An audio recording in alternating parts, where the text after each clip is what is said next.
I love you just the way that you are, and I love you too much to leave you there. My laptop, it just so happened my screen crashed. So I just decided to use my iPhone. I had tools like CapCut to edit on, and I knew how to work other tools. So I thought, well, I'll just figure it out. I think that the most important thing that I learned from this process is to be completely and utterly honest with myself in order to create this film, because every aspect of this film has a piece of me and my experiences in it told in a universal way. You're perfect just the way that you are. You don't need to do anything to be as great as you are.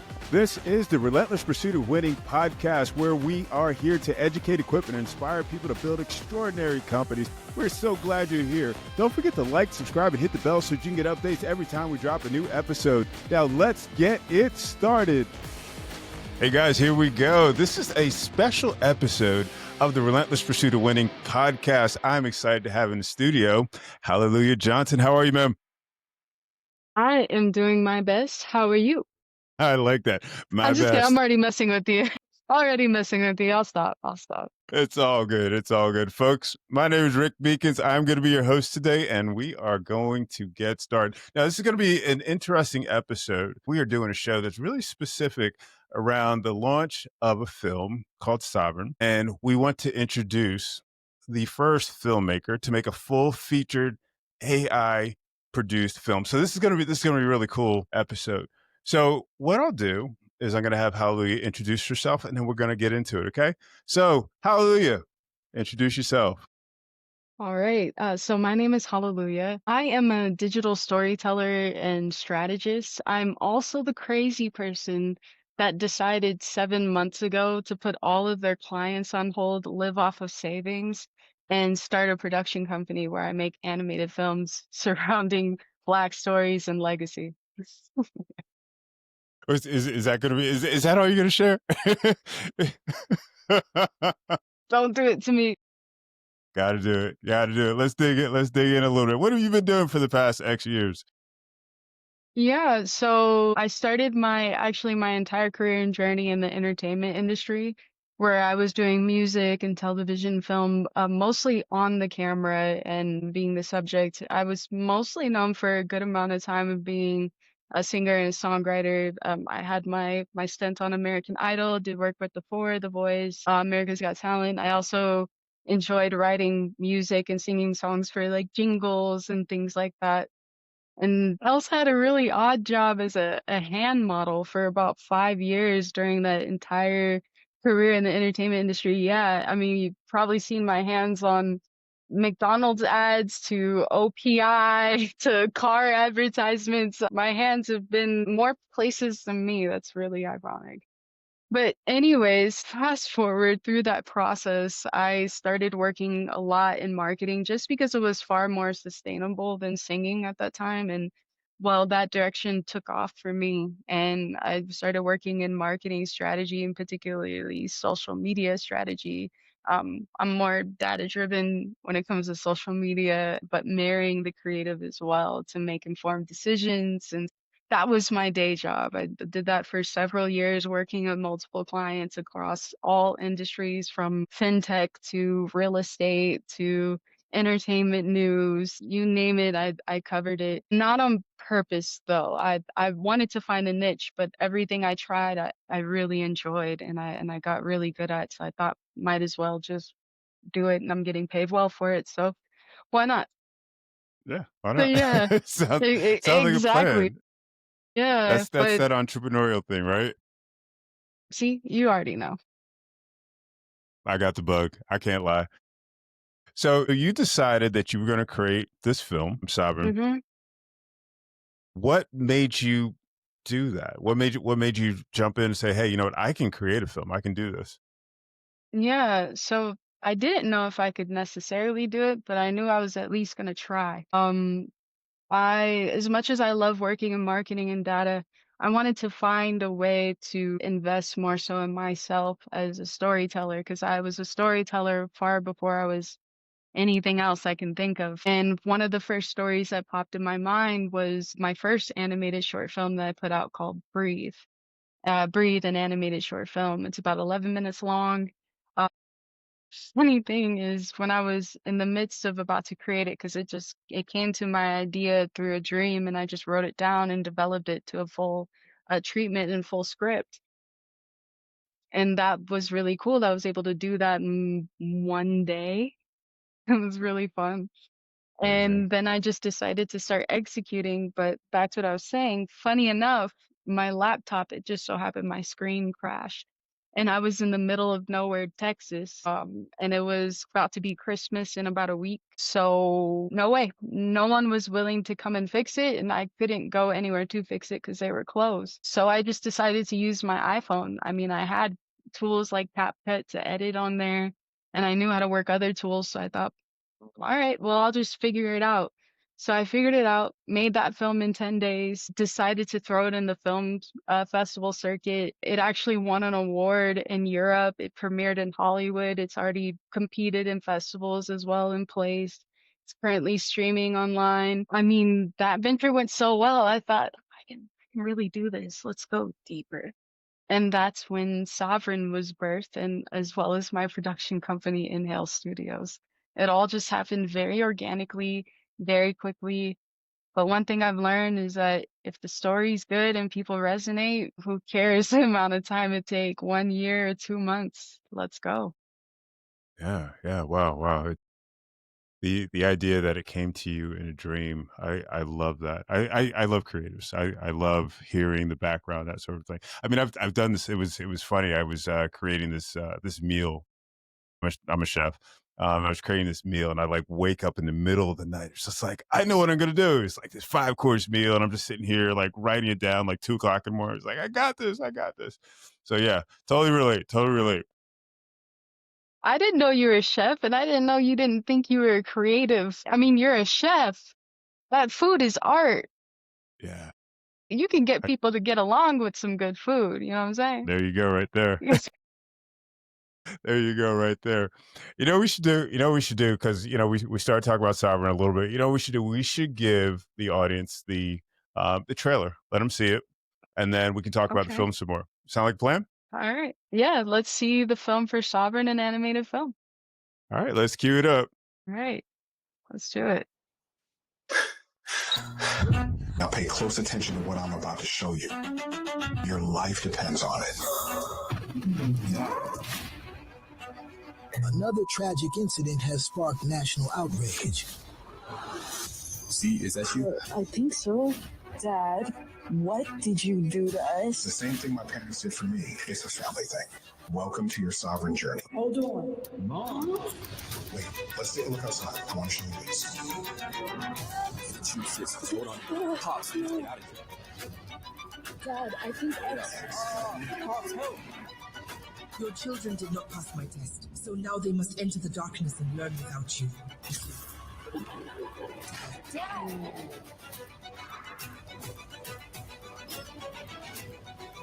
You must claim your sovereignty. Because if you don't claim it, the world will claim you. Sovereignty is the power to say, I know who I am, even when everything falls apart. Wow. Every time I see that, I'm just like, wow, this is incredible. I mean, there's just so much in the film, just in the preview. So we talked about Breathe. What inspired this film? Well, I wanted to create a film that highlighted Black fatherhood in a way in which we hadn't seen before. I don't know about you, but for me, watching films or whatnot, and especially up until recently, a lot of it was very negative, or fathers were just absent, Black fathers in particular. And I wanted to see something different. I wanted to see a father that actually guides their children in a way that's not just supportive, but it's also grounded in reality and what the kids are actually experiencing living now rather than several years ago, and what the father experiences living now rather than several years ago.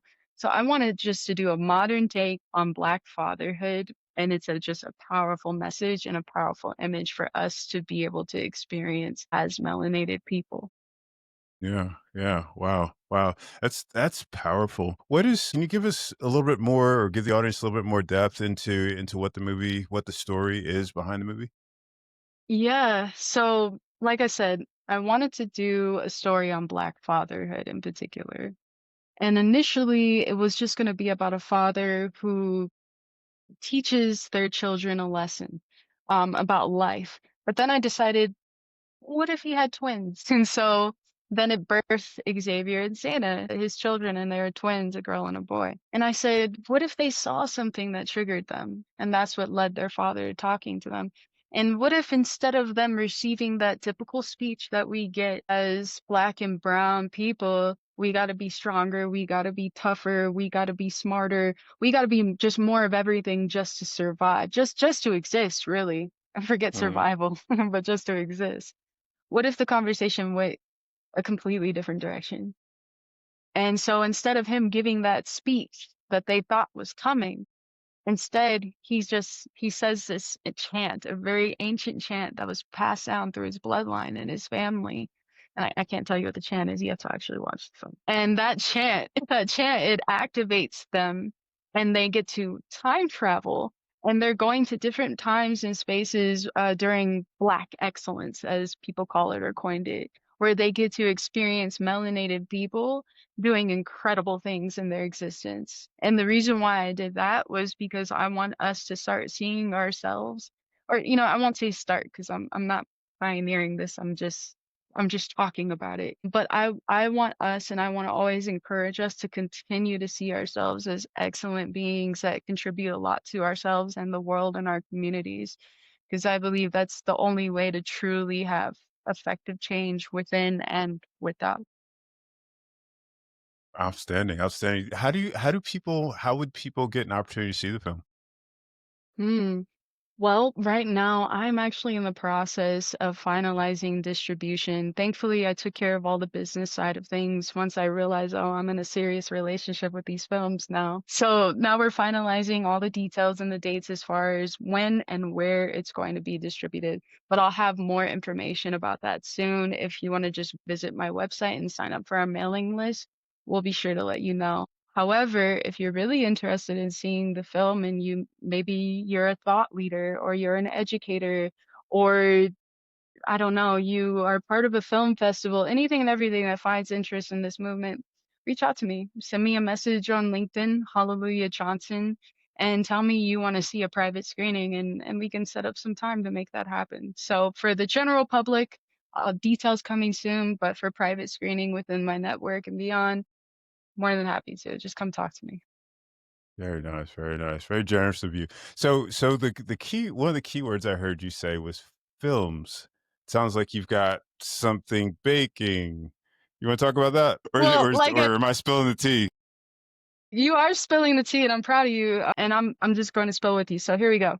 So like I said, breathe, right? That was just supposed to be my stretch, my introduction, just to see. I wasn't even sure I was gonna do anything with it, but it became award winning and it's pending a Guinness World Record. So I was like, all right, I gotta keep up the momentum. Now I'm having fun with this. Let's do it. What else can I put into animation that has been living in my mind for I don't know how long? So once I did Breathe, I actually started writing out treatments for about 8 different stories. And funny enough, Sovereign was nowhere near the top whatsoever. I was actually going to work on another story that we'll talk about another time that's really cool. But Sovereign, it just stood out to me because I've been hearing a lot about Black fatherhood and just Black fatherhood projects in different spaces. And I said, well, I can do that. Why not? I'll do one. Hmm. I just wanted to do it.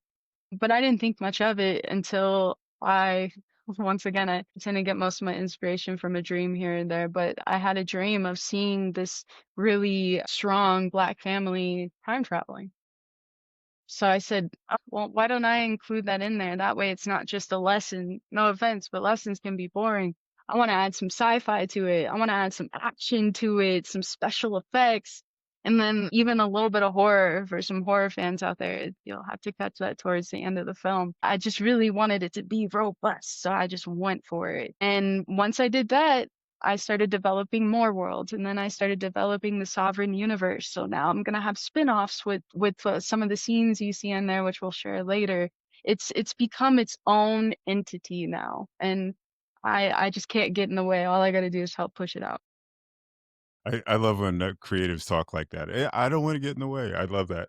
Tell me something. Ugh. You mentioned dreams several times. Is this like kind of a spiritual thing for you, or is it what is that relationship?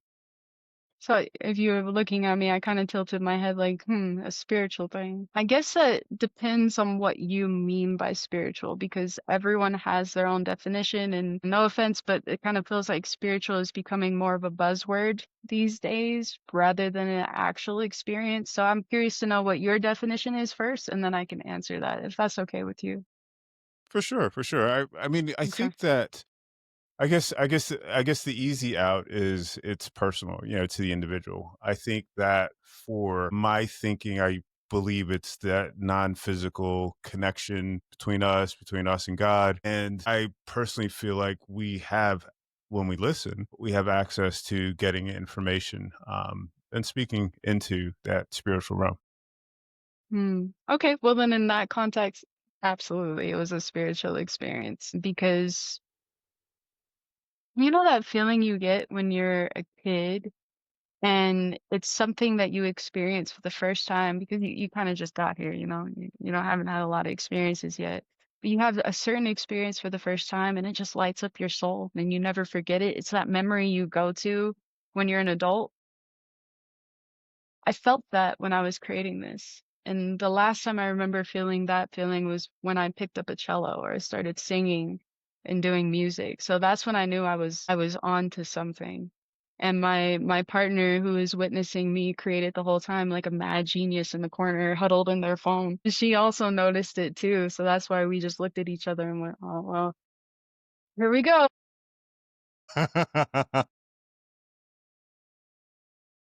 Wow, wow. I love the idea of really being led. You know, you talked about cooking. I mean, that happens to me, you know, with cooking. I'll start, you know, preparing something and then, you know, I just get a download, you know, it's just like, oh, we're gonna do this. And it's an experience. I mean, it is truly an experience for me. And I love the idea of creating a dish like for someone and just watching them eat it. It's just like sounds really weird, but when I say that out loud, No, no, but look, it's look, folks, you heard it first. Rick is giving me an invitation.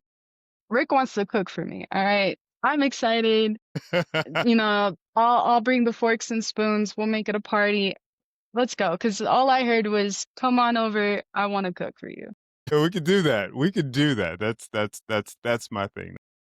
Wouldn't it be fun to live stream that and talk to folks? That'd be a thing. Oh, look at that. That's an idea. That's an idea. I want to talk about the production process. You know, your iPhone, you're driven to get this thing done. You've got more ideas than you can get on paper in a reasonable amount of time. You are having three levels. You know, you've got your script, you've got your visual, you got your music. Talk to me about that. You know, talk to me about that experience. Talk to me about your energy, you know, during this time, how long it took. Tell us that piece of it. Cause that's the thing that we never see, you know, when we think about movies and media and that sort of thing. Hmm. Okay.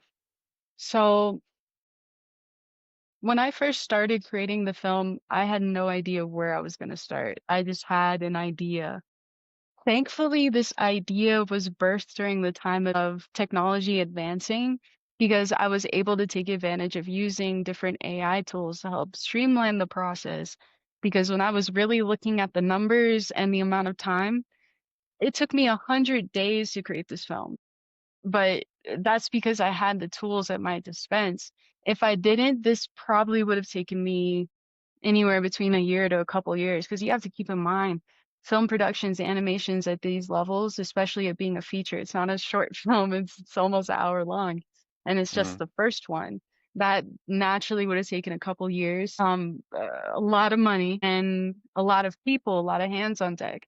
But I was able to do this by myself. Everything you hear and see from the voiceovers and even the men's voiceovers, I just used 11 labs and put a voice changer on myself, you That's know, cool.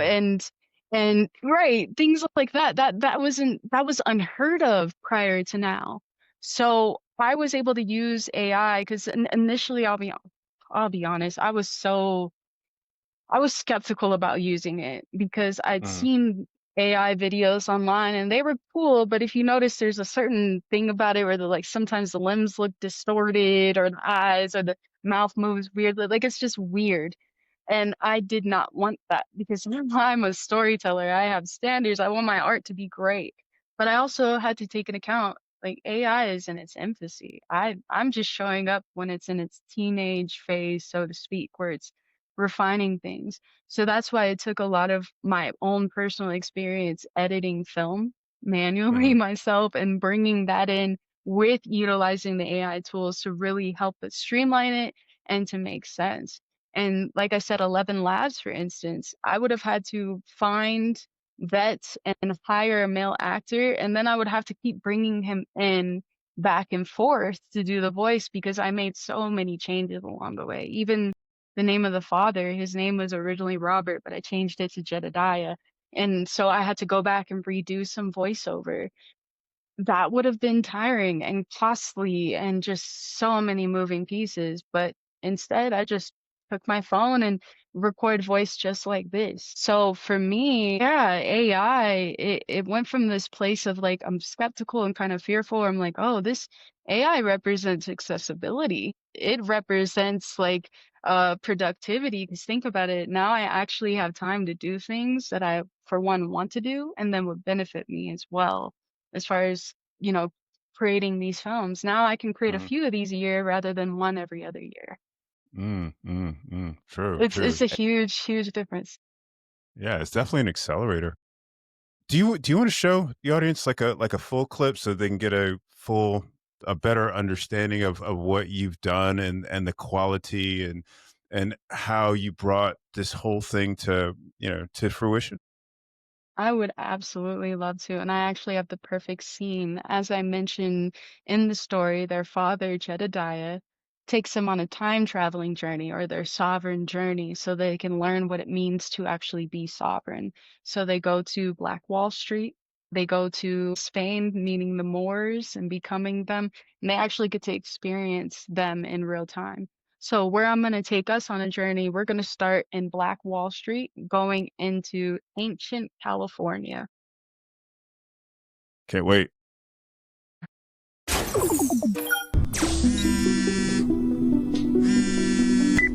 Hey, How are the twins doing? Are they watching? I got you, sis. Just hold on. Pops, we need to get out of here. only way out is in, both of you. Follow my voice and breathe. You have to, sis. I'll do it with you, just like Pop said. There you go. I know that was a lot to take in. Some things change you, but that doesn't mean you're broken. You're not alone. So, stay with me.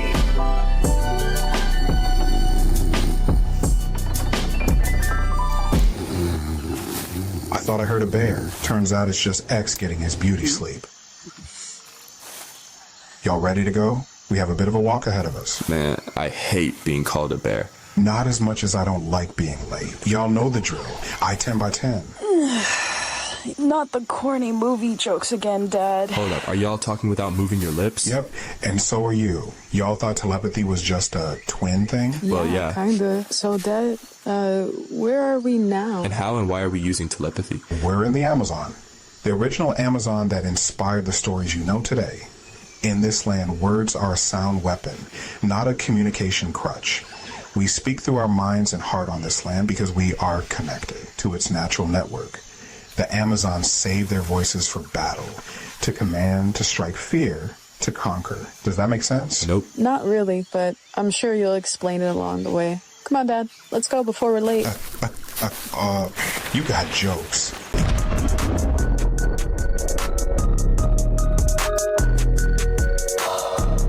I am so glad you got to watch the sneak preview of Sovereign, an animated film. Before you go, I got something really special to share with you. Check it out. Hi, my name is Hallelujah Johnson. I am a filmmaker, musician, and founder of Inhale Studios. Some people may remember me as a singer from American Idol, but what most people don't know is that after years in the music industry and overcoming a life-altering health battle, I stepped away to expand myself and test my storytelling abilities, where I found my home in filmmaking. My debut film, Breathe, is now an award-winning animated short film and currently nominated for a Guinness World Record. That film was just the beginning, the foundation of what has become my legacy in motion, my latest film, Sovereign. Sovereign is the first Black animated sci-fi feature to center time travel and hidden histories, rooted in the reclamation of self through memory. Sovereign reimagines ancestral truth through animation centering Black brilliance in a way we have never seen before. I created this for our people so they can remember themselves without permission. This full experience, voiceover, color grading, animation, special effects was produced using only an iPhone in 100 days. What I did is living proof that with accessibility, vision, and willpower, you can tell a story that shifts the world. And with the right backing, that story becomes a legacy. A legacy of stories that center diaspora brilliance, challenge industry norms, and create lasting cultural impact. Sovereign isn't just aligned with that mission, it's built from it. Support us in expanding the film now and the world it's creating for generations to come. Derived from Sovereign, we're now building an animated series and a national education tour, an immersive experience that bridges history and imagination. So we're not waiting on change, we're building it, one frame at a time. We'll bring the story to the people who've been waiting for it, so they can see themselves not just in history, but in the future. Thank you for this opportunity.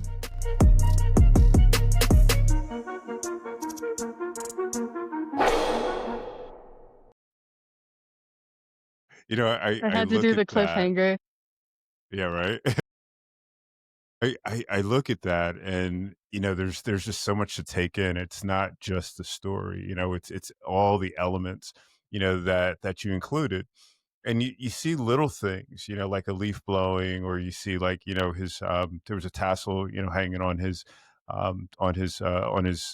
skirt, and it was just like, how do you do that? How do you come up with this? How does this, you know I don't know AI to, I mean, I would never consider myself an expert. I don't know AI to do this. I mean, how tell me about that process. Well, because AI didn't do that. I had to. At the time, I know AI can create sound with imagery now, but when I was using it just a few months ago, it wasn't doing it. And it also, if it was doing it, it was still in its infancy. It wasn't like really best sound quality. So I just had to Mm, figure it out, and yeah. because I'm curious and obsessed with my work and my quality, also to mention, I guess it might be helpful to mention too, I'm also autistic, and the way my mind works is I look for the finer details and things, and I want to make them come to life. And then on top of that, it's like, have you ever? I don't want to say that. I don't want to get us in trouble. Can I get us in trouble just a little bit, just in Of case? course. Is that That's my okay? thing. Okay.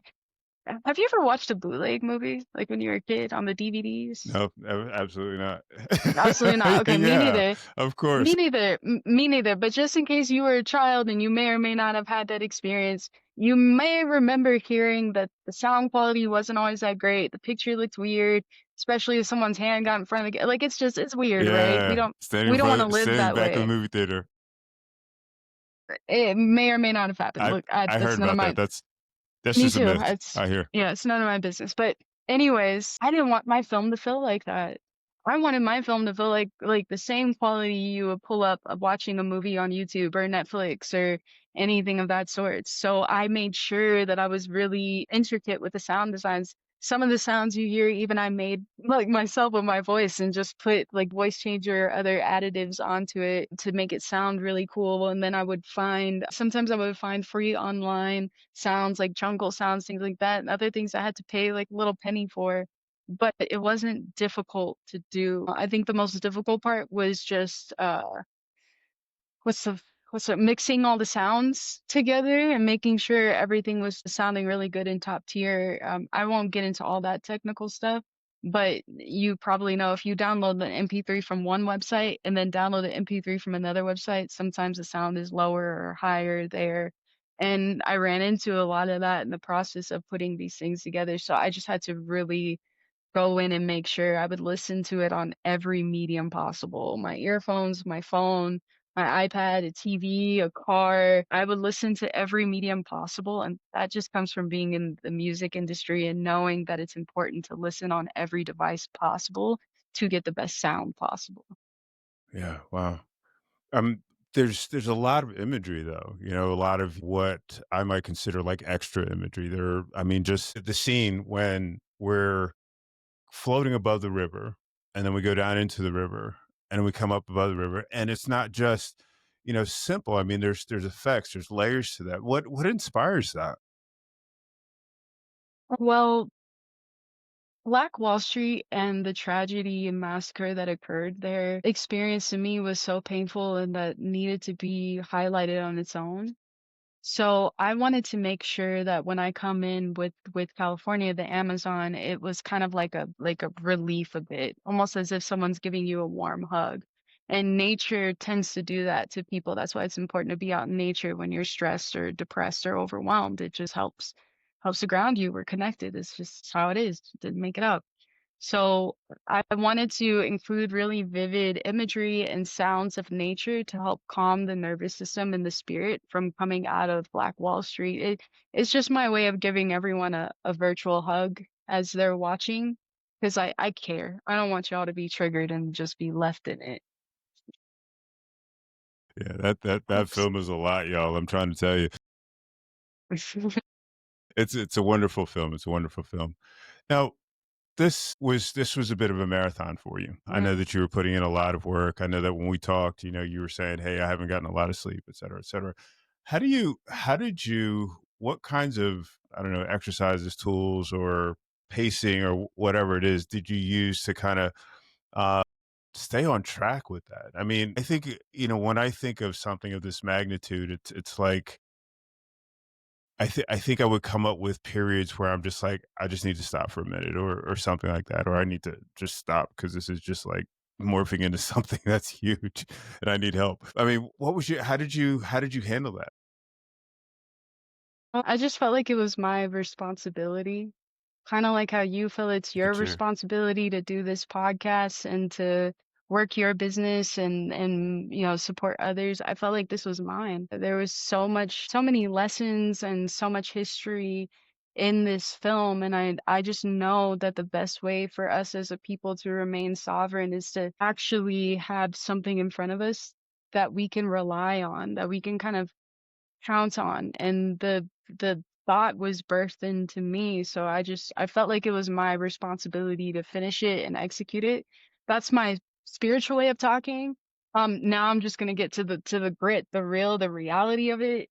Like I said, I'm the crazy person that put all my clients on hold for 7 months. So not having any income coming in and having to rely on savings and then the support of my partner as well to really put the business aspect, because it wasn't just creating the film, I also created a company. So I had to register everything, copyright, trademark, like all the things. This has become a full entity of itself. That's why we looked at each other and went, all right, well, here we go. But I felt like it was my responsibility for one, and two, I invested too much into this moment not to see it through. So I was like, you can sleep, you can stop when you're done. I don't really care. That's how I talk to myself sometimes if I need it. I give myself some soft pillow talk too, like, oh, good job, because it's a balance. But for the most part, on the days where I just want to quit, I want to throw this film out the window, I wanted to just stop because I was like, oh, it's not getting out right. It's not doing this.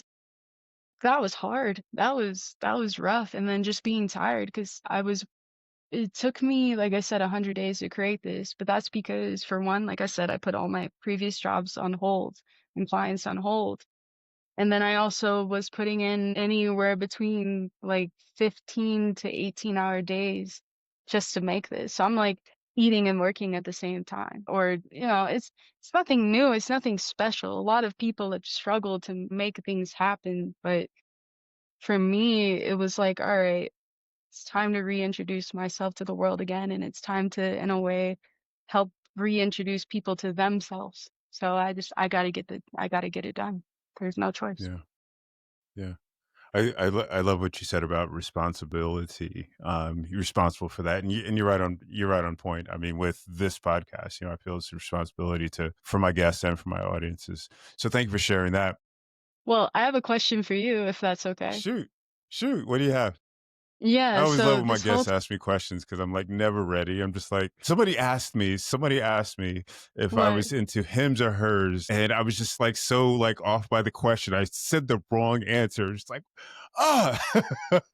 So anyway, question well, away. What do you got? okay, well, this can't have a really a wrong. Well, actually, it could have a wrong answer. Don't disappoint me now. No, I'm just kidding. Okay, so I'm just gonna ask. You have been asking me about my process and using the AI tools and whatnot, and I was pretty vulnerable with you and shared with you like I was terrified of using it at first. But then I realized that AI it's not about domination, it's about accessibility. Like we can do things that we couldn't otherwise before until it came along. It's pretty incredible, but that's what I'm saying, like these tools have really been helpful. And I'm not here to advocate for AI. I know everyone has their own experiences, their own opinion. I'm not here to change anybody, but it's more so to express what it did for me. And if you enjoyed this film, this is what was put behind it to help support it. It was all from human thought process and design and execution, but I use AI tools to help streamline my process. That's it. Yeah, yeah. I mean, I think a lot of us are starting to do that. I hear people, using Mm-hmm. ChatGPT like every day. I use it a lot, and it's an accelerator. I think someone termed it to that because there would never be a situation, at least in my mind, where I would use ChatGPT to help me with something that I didn't, go back and just like, okay, this isn't right. This isn't right. It's really Exactly. an interesting age. It's really an interesting age. You're kind of a front runner in this, though. I don't recall seeing any other feature length films done this way. Is that? No, because there's not yet. This is the first of its kind in every Oh, kind wow, of way. Yeah, as far as the tools I was using, the storyline, the series, like it's literally the first of its kind. That's why I'm so excited to put it out there. that's amazing. That's amazing. What's the most important thing that you learned through this whole process? I think that the most important thing that I learned from this process is to just continue to be honest with myself. I've learned over time that it's easy to lose that, to want to compromise in ways in order to just get by or survive or make things happen, but I had to be completely and utterly honest with myself in order to create this film because every aspect of this film has a piece of me and my experiences in it told in a universal way. I've cloaked it enough to the point where you wouldn't even know it has anything to do with me. You're just in it for the journey, for the ride. But it was only achieved because every moment that I was making this film, I was honest with myself. Like about what about the history here? What do people feel here? What did I experience so that I feel like I can actually talk about this and it makes sense and people can actually feel it, especially when it came to writing Xavier's character, which is the son, and the amount of insecurities he experienced as a young man who's now become a black man in the world and really writing his experiences while not being a man. It was really surreal, but I just had to be honest. I had to be really honest with myself and what that looked like, and also not be afraid to criticize myself on it too, and get feedback like, hey, does this feel authentic? It's not like I really had to bear all to make it happen. From an experiential perspective, what did you learn about yourself during this process? Oh, God. I realized about, or I'm sorry, I learned about myself in this process that I am capable of far more than even my mind can comprehend at times. Because if I would have just limited myself to my experiences, I wouldn't have I wouldn't have had the audacity to learn while I'm creating. This story was essentially like a live painting. Like I said, it originally it's going to be short, only 5 minutes. It was only supposed to be a man and his son, but I turned it into an entire world while I was editing it. I'm not kidding when I say that. I was editing and writing at the same time. So I just I learned how powerful it is to surrender to myself and to the process of really just giving it all, really. And I had no idea that I could do this, to be honest. I had no idea. But here we You are. just jumped off the bridge. I love it. I Yeah, love it. I yeah. love it. One other question that's rattling around in my brain has to do with excellence. You put a lot of time and energy, and you wanted to produce an excellent product. Is this a product that you feel reaches the expectation that you had for yourself? Absolutely not. I feel like it exceeded every expectation I could have ever thought of. Like I said, I just thought I was making something. I didn't know that I birthed an entire world, and now it's become something big that everyone can experience, no matter your gender, no matter your country, no matter your race, no matter your age or your economic status. Anyone and everyone can watch this and relate and feel something. And I had no idea that that could come out of me. I kind of felt it, but when you live in you for so long, you don't really think beyond that until you're tested. Yeah. Yeah. Yeah. Yeah. Push a little bit beyond where you're comfortable. One Hmm. last question for you, if you don't mind. I would love it if you could leave our audience with something to remember. So, word of advice, just a thought that you have, whatever that's going to be that you want our audience to remember this interview by. Hmm. Okay. I love you just the way that you are, and I love you too much to leave you there. And what I mean by that is, and this is not an original quote from me. I heard this when I was a kid, and I just refined it and moved with it and lived by it. But what it means is that you're perfect just the way that you are. You don't need to outperform. You don't need to do anything to be as great as you are. And I also know that whatever you think you are, you're so much bigger than that. All it takes is one moment, one idea to get out of your own way to make that happen.